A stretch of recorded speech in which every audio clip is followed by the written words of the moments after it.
23 prilli, zjarri i Luanit po përflaket. Mirë se vini në këtë hapësirë magjike të kosmosit, ku yjet flasin drejt për drejt me shpirtin tuaj. Sot po hymë së bashku në një udhëtim të thellë, të detajuar dhe plotësisht transformues rreth ngjarjeve astrologjike më të rëndësishme që ndodhen rreth datës 23 prill 2024. Fokusi i veçantë i kësaj videoje është hëna në tremujorin e parë në shenjën e Luanit, një moment që nuk ishte thjesht një fazë hënore e zakonshme, por një portë e madhe energjie që hapi dyert për ndryshime të thella dhe të qëndrueshme në jetën e secilit prej nesh. Le të fillojmë ngadalë duke e ndjerë çdo valë të kësaj energjie, sikur po ecim bashkë në një rrugë të ndriçuar nga dielli i Luanit. Do t'i zbërthejmë të gjitha pikat një nga një me pasion, me detaje dhe me atë forcë që ju ndihmon të mos dëgjoni thjesht, por të jetoni këtë moment edhe tani, edhe nëse po e shikoni këtë video vite më vonë. Pika 1. Një moment kulmi. 23 prilli, pika e vlimit të energjisë. Imagjinoni për një çast, gjatë javëve të para të prillit 2024, energjia kosmike po grumbullohej ngadalë, si një lum i madh që po mbushej pas shiut të madh. Çdo ditë, çdo orë, planetet po i shtonin pikat e tyre në këtë enë të madhe. Dhe pastaj, më 23 prill, arriti momenti kulmor, pika e vlimit. Kjo nuk ishte thjesht një hënë në tremujorin e parë. Jo. Kjo ishte një udhëkryq i vërtet i lëvizjeve planetare, ku gjithçka që ishte mbajtur pesull, papritur mori formë. Energjia që ishte krijuar gjatë javëve të fundit arriti kulmin e saj, sikur një valë e madhe deti të përplasej me forcë të plotë mbi breg. Në këtë ditë, ju mund të keni ndjerë një tension të brendshëm, një dëshirë të papërshkrueshme për të vepruar, një zjarr që nuk priste më. Çfarë do të thotë kjo në praktikë? Do të thotë se çdo synim, çdo ëndër, çdo ide që kishit mbajtur brenda gjatë muajit, tani po kërkonte të dilte në dritë. Universi po ju thoshte me zë të lartë, tani është koha. Mos e shty më. Ky moment kulmi ishte si një sinjal i qartë që ju ftonte të mos qëndronit më në zonën e rehatisë. Ai ishte udhëkryqi ku e vjetra takonte terren, ku planetet po bashkëpunonin për t'ju dhënë fuqinë e nevojshme që të kalonit në kapitull e radhës të jetës suaj.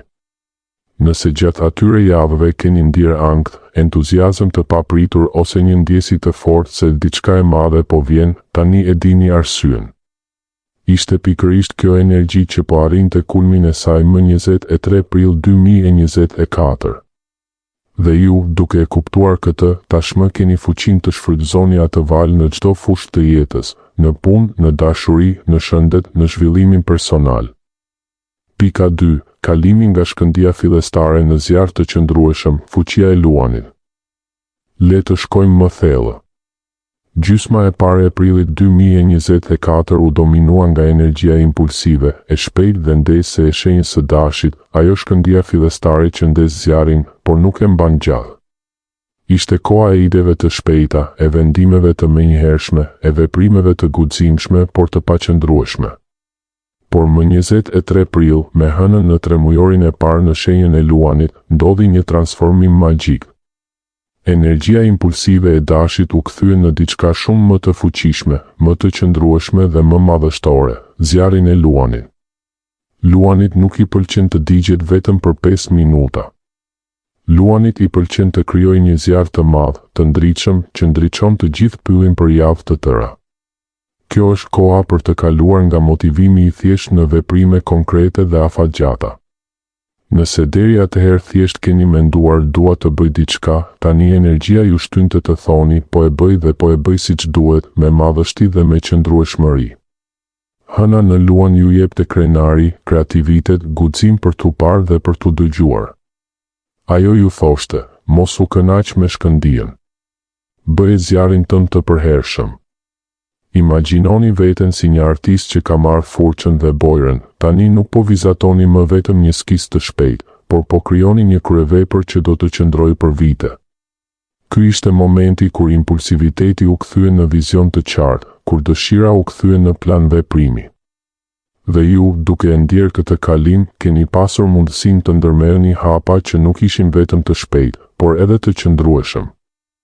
Pika 3. konjunksioni Venus-Uran në shkallën e 29 të Demit, ndryshimet e papritura që çliruan. Tani po hym në një nga momentet më eksplozive të kësaj periudhe, bashkimi i Venusit me Uranin në shkallën e fundit të 29 të shenjës së Demit. Ky konjunksion nuk ishte një ngjarje e zakonshme. Ai ishte një çlirim i vërtetë. Venusi sundon dashurinë, paratë, vlerat tona, bukurinë dhe gjithçka që na bën të ndihemi të vlerësuar. Urani, nga ana tjetër, është planeti i ndryshimeve të papritura, i rebelimit, i lirisë së papritur dhe i shpërthimeve elektrike. Kur këta dy bashkohen në shkallën kritike të 29, shkallën anaretike, shkallën e fundit të një cikli, ndodh diçka magjike dhe shpeshherë dramatike. Çfarë do të thotë kjo për ju? Do të thotë se çdo gjë që ju ka mbajtur peng, një marrëdhënie toksike, një punë që nuk ju plotësonte, një zakon i vjetër që ju rëndonte, një besim i vjetër për vlerën tuaj, mund të këputej papritur. Sikur një zinxhir i vjetër të prishej me një goditje të vetme. Ndryshimi mund të ketë qenë i beftë, i paparashikueshëm, por ai erdhi për t'ju dhënë lirinë që meritonin. Në dashuri mund të keni përjetuar një kthes të papritur, një takim i ri, një prishje e papritur që ju çliroi, ose një rrëfim që ndryshoi gjithçka. Në para mund të ketë ardhur një mundësi e papritur ose një humbje që në fakt ishte një çlirim. Në vlera personale mund të keni kuptuar papritur se çfarë është vërtet e rëndësishme për ju. Ky konjunksion ishte si një erë e fortë që i fru pluhurin nga sytë tuaj dhe ju tregoi rrugën e re. Pika 4. 3 lëvizjet e guximshme që duhen ndërmarrë, veproni tani. 3 hapa praktik, të cilët unë po i zbërthej me detaje të plota që t'i bëni tuajat. Dilni nga hijet dhe merrni përsipër udhëheqjen e dukshme. Mos i fshini më talentet tuaja.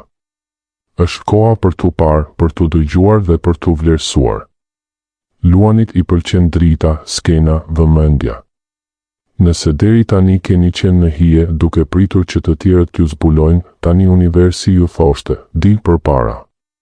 Shkëlqe. Merrni përsipër projekte, flisni në publik, ndani talentin tuaj pa frikë. Bota ka nevojë për dritën tuaj. Prisni peshën e vdekur pa mëshirë. Hiqni dorë nga çdo gjë që ju rëndon ose ju mban në vend numëro. Një marrëdhënie që ju shteron, një punë që ju vret shpirtin, një zakon që ju hakohen, një mendim negativ që ju mban të vogël. Ndryshimi mund të jetë i pakëndshëm në fillim, por stagnimi është shumë më i dëmshëm. Prisni atë peshë me guxim. Lironi vend për të ren. Universi ju shpërblen kur bëni hapësirë. Rimerrni autoritetin tuaj dhe përballuni me konfliktet e pushtetit. Më 25 prill, dielli formonte katror me Plutonin, një aspekt i fuqishëm që sjell konflikte pushteti, manipulim dhe transformim të thellë. Mos u manipuloni më. Qëndroni fort në të vërtetën tuaj. Flisni me zë të qartë, vendosni kufi, rimerrni fuqinë tuaj personale. Ky ishte momenti për të thënë jo atyre që donin të ju kontrollonin dhe për të thënë po vetes suaj. Pika 5. Një epokë e re, Urani hyn në binjakët për 7 vjet. Më 25 prill 2024, Urani hyri në shenjën e binjakëve për një tranzit 7 vjeçar. Kjo është një nga ngjarjet më të rëndësishme astrologjike të dekadës. Urani në binjakët do të sjellë një përshpejtim të madh në teknologji, komunikim, mënyrën se si mendojmë, si flasim dhe si lidhemi me njëri tjetrin. Përgatituni për një botë që lëviz shumë më shpejt, ide të reja që shpërthejnë brenda natës, ndryshime në rrjetet sociale, në arsim, në transport, në inteligjencën artificiale. Mendja juaj do të bëhet më e shpejtë, më kurioztare, më e hapur ndaj informacionit të ri. Ky tranzit është ftesa për të mësuar, për të komunikuar pa frikë, për të qenë fleksibël dhe për të përqafuar ndryshimin si mikun tuaj më të mirë. Mesazhi përfundimtar. Ky është momenti juaj, të dashur miq, ky është momenti juaj për të ndaluar së luajturi vogël dhe për të hyrë plotësisht në fuqinë tuaj të vërtetë. Universi nuk mund të shpërblejë atë që nuk mund të shohë. Prandaj bëhuni të dukshëm. Veproni me guxim. Shkëlqeni si luani që jeni. Energjia e 23 prillit 2024 dhe e ditëve pasuese është ende e gjallë brenda jush. Përdoreni atë. Zbatojeni atë. Dhe mos harroni, ju jeni krijuesi I jetës suaj. Yjet thjesht ju japin dritën, ju jeni ata që vendosni se si do ta përdorni. Faleminderit që ishit këtu deri në fund. Nëse kjo video ju preku, mos harroni të lini një koment me atë që po ndjeni tani, të pëlqeni dhe të ndani me miqtë tuaj. Ne shihemi në videon tjetër, ku do të vazhdojmë të flasim gjuhën e yjeve. Derisa atëherë, shkëlqeni fort, dashuroni pa frikë dhe veproni me guxim. Mirupafshim.